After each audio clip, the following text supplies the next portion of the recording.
Hello everyone, আসসালামু আলাইকুম। ঘরে থাকা কম উপকরণে কিভাবে মজাদার এরকম বেকড পাস্তা তৈরি করতে পারবেন, তাও আবার চুলাতে, সেটাই আজকে আপনাদের সাথে শেয়ার করব। ভিডিওটা ভালো লেগে থাকলে একবার হলেও বাসায় ট্রাই করবেন। আশা করি অনেক অনেক মজার এই রেসিপিটা।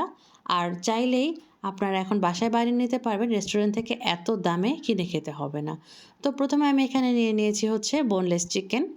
চিকেনটাকে প্রথমে ছোট ছোট করে কেটে নিয়েছি। তারপরে ম্যারিনেশনের জন্য সয়া সস, টমেটো সস, আদা রসুনের পেস্ট আর অল্প একটু পরিমাণ লবণ দিয়ে এটাকে মিক্স করে একটা সাইডে রেখে দিব। আর যেহেতু সয়া সসে লবণ থাকে, অবশ্যই লবণটা দেওয়ার সময় একটু কম করেই দিবেন। তারপরে মিক্স করে একটা সাইডে সরিয়ে রেখে দিব। এখন আমি হচ্ছে পাস্তাটা সিদ্ধ করব। তার জন্য চুলায় প্যানের মধ্যে পানি বসিয়ে দিয়েছি, দিলাম হচ্ছে তেল আর সাথে দিব হচ্ছে লবণ। পানিটা যখন ভালোভাবে ফুটে উঠবে সেই পর্যায়ে আমি এখানে 1 কাপ পরিমাণ হচ্ছে পাস্তা অ্যাড করে দিচ্ছি। ভালো করে এটাকে নেড়েচেড়ে প্যাকেটের গায়ে ইনস্ট্রাকশন অনুযায়ী 7 থেকে 8 মিনিটের জন্য এটাকে সিদ্ধ করে নিলাম। একটু বেশি পানিতে সিদ্ধ করবেন, এতে করে বেশ সুন্দর হয়। একটু চেক করে নিলাম যে ভালোভাবে এটা সিদ্ধ হয়েছে কিনা, কারণ শক্ত হলে কিন্তু খেতে অতটা ভালো লাগে না। তো সুন্দরভাবে সিদ্ধ হয়ে গেছে। এখন এটাকে নামিয়ে ঝরিয়ে একটা সাইডে রেখে দেব। হোয়াইট সস তৈরি করার জন্য 1 টেবিল চামচ পরিমাণ বাটার একটা প্যানের মধ্যে দিয়ে বাটারটাকে একটু মেল্ট করে নেব। বাটারটা মেল্ট হয়ে যাওয়ার পরে একদম কুচি করে কেটে রাখা 2টা পিস রসুন একদম ছোট ছোট করে কেটে নিয়েছি। সেটাকে প্রথমে বাটারের মধ্যে একটু ব্রাউনিশ কালার করে ভেজে নিব, অনেক বেশি ব্রাউন করা যাবে না। তারপরে দিলাম 1 টেবিল চামচ পরিমাণ ময়দা। ময়দাটাকেও বাটারের মধ্যে একটু সময় নিয়ে ভেজে নিতে হবে। তারপর ময়দাটাকে একটু ভাজার ফলে ময়দার যে কাঁচা স্মেলটা সেটা চলে যাবে। তারপরে এর মধ্যে আমি এখন 1 কাপ পরিমাণ যে লিকুইড দুধ আছে সেটা অল্প অল্প করে অ্যাড করব আর হচ্ছে মিক্স করতে থাকবো। একবারে অ্যাড না করে একটু একটু করে অ্যাড করে ভালো, এতে করে মিক্সটা বেশ ভালো হয়। তো সুন্দর করে বাটারটা, তারপরে হচ্ছে রসুন, তারপরে ময়দা আর দুধটাকে ভালো করে কিছুক্ষণ মিক্স করে নাড়াচাড়া দিয়ে এটাকে হচ্ছে রান্না করে নেব। এরপরে এর মধ্যে অ্যাড করে দিয়ে দিব হচ্ছে 1 চিমটি পরিমাণ লবণ। তারপরে দিব হচ্ছে কালো গোলমরিচের গুঁড়া, সাথে দিয়ে দিলাম হচ্ছে চিলি ফ্লেক্স আর দিব হচ্ছে মিক্স হার্ব।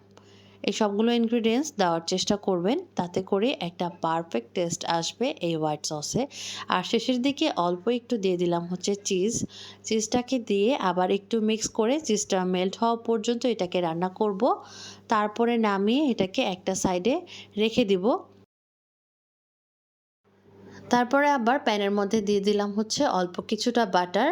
বাটারটাকে মেল্ট হওয়া পর্যন্ত অপেক্ষা করে নিয়ে এর মধ্যে যে ম্যারিনেট করা চিকেনটা আছে চিকেনটাকে ভেজে নিব।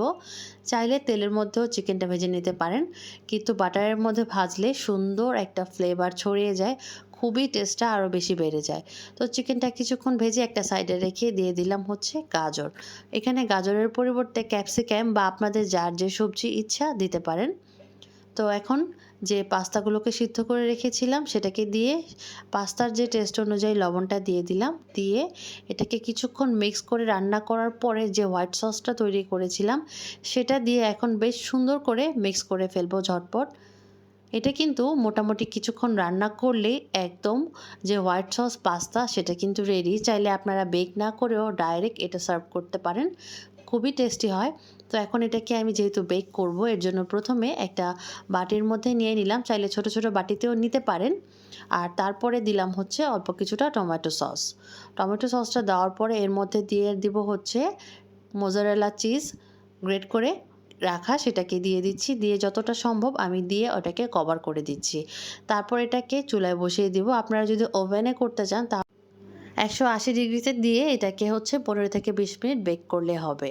তো সৌন্দর্যের জন্য আমি উপরে কিছুটা স্প্রিং অনিয়ন দিয়ে দিচ্ছি। তারপরে এটাকে আমি এখন বসিয়ে দিব হচ্ছে চুলায়, যেহেতু আমি চুলায় তৈরি করছি। এই প্যানটাকে আমি 5 থেকে 7 মিনিট আগে হচ্ছে প্রিহিট করে নিয়েছিলাম।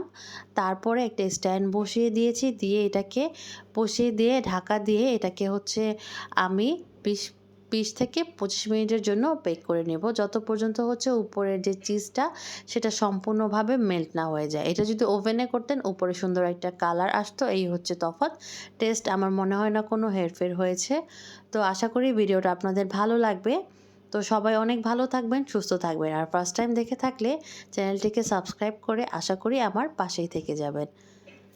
আজকের মতো এখানেই শেষ করে দিচ্ছি। আল্লাহ হাফেজ।